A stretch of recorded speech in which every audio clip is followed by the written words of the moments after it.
Bitcoin जैसी virtual currency पर तमाम मतभेद के बाद आखिरकार सरकार इसके रेगुलेशन के लिए बिल लाने की तैयारी में जुट गई है। सीएनबीसी आवाज को मिली एक्सक्लूसिव जानकारी के मुताबिक बिल के तहत मौजूदा स्वरूप में वर्चुअल करेंसी के कारोबार पर रोक लगाने का प्रस्ताव है, लेकिन किसी संपत्ति के एवज में क्रिप्टो टोकन जारी करने की छूट मिल सकती है।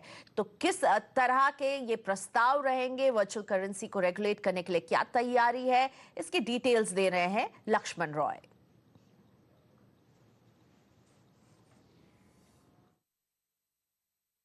देखिए, इसके तहत जो प्रस्ताव है उसके लिए जो बिटकॉइन या फिर वर्चुअल करेंसी कहते हैं उसको दो हिस्सों में बांटा गया है।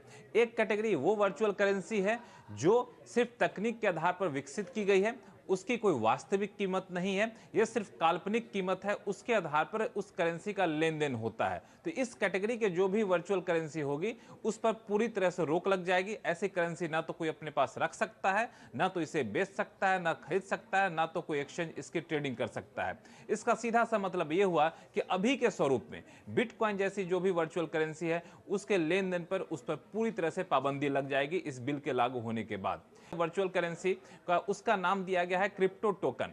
इसमें क्रिप्टो टोकन के नाम के तहत वो रखा गया है कि अगर कोई ऐसा टोकन विकसित किया जाता है क्रिप्टो तकनीक के आधार पर जिसकी वास्तविक कीमत है, यानी किसी संपत्ति के एवज में क्रिप्टो टोकन जारी किया जा रहा है, तो फिर इसको कानूनी दर्जा दिया जाएगा और इसका रेगुलेशन किया जाएगा। रेगुलेशन इस तरीके से किया जाएगा कि इस क्रिप्टो टोकन को जो भी विकसित करेगा उसको अपने आप को एक अथॉरिटी के पास रजिस्टर्ड कराना होगा। यानी इस बिल के जरिए एक अथॉरिटी बनाने का प्रस्ताव है क्रिप्टो करेंसी के रेगुलेशन को लेकर के। इतना ही नहीं, उस क्रिप्टो टोकन का जो लेन देन करेंगे, जो ब्रोकर होंगे उन्हें भी रजिस्टर्ड होना पड़ेगा, वो जो एक्सचेंज होगा उसे भी रजिस्टर्ड होना पड़ेगा। और साथ ही साथ इसमें एक शर्त यह होगी कि आप कर्ज लेकर के या फिर क्रेडिट कार्ड के जरिए आप ऐसे क्रिप्टो टोकन की खरीद फरोख्त नहीं कर सकते हैं। इस बिल के पीछे मकसद यह है कि क्रिप्टो तकनीक जो विकसित हो रही है उसका फायदा उठाना, लेकिन इसके जो खामियां हैं उससे ग्राहकों को बचाना, क्योंकि उनको नुकसान हो सकता है। इस बिल का मसौदा तैयार हो चुका है। वित्त मंत्रालय ने संबंधित एजेंसी जैसे reserve bank, SEBI, income tax से इस पर सुझाव मांगे हैं। सलाह मशविरा के बाद कैबिनेट से इस बिल को मंजूरी के पास भेजा जाएगा और फिर संसद से बिल पारित होते ही ये लागू हो जाएगा। तो वित्त मंत्री अब तैयार कर रही है नया मसौदा। ये एक्सक्लूसिव डिटेल्स लेकर आए थे सीएनबीसी आवाज के economic policy editor Lakshman Roy, जिसमें किस तरह से ट्रांजैक्शन होगा बिटकॉइन पर, इस पर है अब सरकार की नजर, इसका स्वरूप कैसा होगा। बढ़ते हैं दूसरी खबर की तरफ। डिजिटल पेमेंट को बढ़ावा देने के लिए सरकार अब भीम ऐप के जरिए ज्यादा कैशबैक और इंसेंटिव देने की तैयारी में है। सरकार ने इसके लिए 900 करोड़ रुपए का बजट तैयार किया है। कैशबैक ऑफर में ग्राहकों को पहले ट्रांजैक्शन पर 51 रुपए और 100 ट्रांजैक्शन पर 250 रुपए तक का कैशबैक और व्यापारियों को एक महीने में 2000 रुपए तक का कैशबैक मिल सकता है। ये स्कीम डॉक्टर भीमराव अंबेडकर की जयंती पर देश भर में लागू की जाएगी। भीम ऐप को लॉन्च हुए 1 साल अभी पूरा हो रहा है। सरकार सेट टॉप बॉक्स के जरिए इस बात पर नजर रख सकती है कि आप कौन सा चैनल देखते हैं। दरअसल इसके लिए नए सेट टॉप बॉक्स में चिप लगाने पर सरकार विचार कर रही है। इसको लेकर ट्राई से सूचना और प्रसारण मंत्रालय से राय भी मांगी गई है। इसके जरिए टीआरपी मापने का तरीका भी बदला जा सकता है। अभी बाक ग्राहकों की मंजूरी से बारोमीटर लगाता है और सिर्फ 22,000 घरों में बारोमीटर लगा हुआ है। दुनिया भर में डेटा पर खतरे के बावजूद भारत में सरकारी संगठन और हेल्थ केयर सेंटर साइबर सुरक्षा को गंभीरता से नहीं ले रहे हैं। जानकारों के मुताबिक स्वास्थ्य सेवाएं और रक्षा क्षेत्र में साइबर हमले की सबसे ज्यादा गुंजाइश है, इसलिए यहां डेटा सिक्योरिटी पर ध्यान देने की जरूरत है। We are waiting for one big tragedy to happen in one major financial institution. And when that happens, then you will find everybody waking up and saying, A, B, C, D, E, F, you all have to do this and make it mandatory. Data security council of India के chairman आने वाले दिनों में बड़ी मुसीबत की तरफ इशारा कर रहे हैं।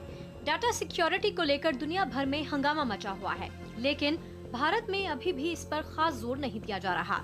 जानकारों का कहना है कि देश में स्वास्थ्य सेवाओं और रक्षा क्षेत्र में डाटा सिक्योरिटी पर सबसे ज्यादा ध्यान देने की जरूरत है। हेल्थ केयर सेंटर्स या अस्पतालों का डाटा लीक हुआ तो आपका फोन नंबर, आधार नंबर, पैन नंबर या मरीज की सेहत से जुड़ी अहम व्यक्तिगत जानकारियां हैकर्स के पास जा सकती हैं। तो वहीं रक्षा क्षेत्र में देश की सुरक्षा से जुड़ी अहम जानकारियां होती हैं। Indian computer emergency response team की माने तो अप्रैल 2017 से जनवरी 2018 के बीच में 22,000 से ज्यादा वेबसाइट्स हैक की गईं, जिनमें से 114 वेबसाइट्स सरकारी थीं। इसीलिए इन संस्थानों में डाटा सिक्योरिटी मजबूत करने की सख्त जरूरत है। Many institutions गवर्नमेंट के होते हैं और even private sector.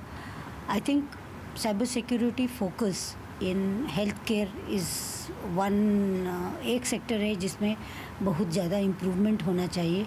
I think the cyber security preparedness in government and the service provider, वो जो प्रोजेक्ट की implementation and roll out support करते हैं।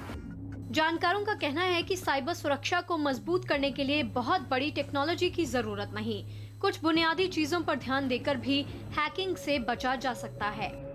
जो एक सर्विस प्रोवाइड कर रही है उनको इसके ऊपर ध्यान देना बहुत ज़रूरी है। बेसिक चीज़ें will help you cover 95% of your challenges, right.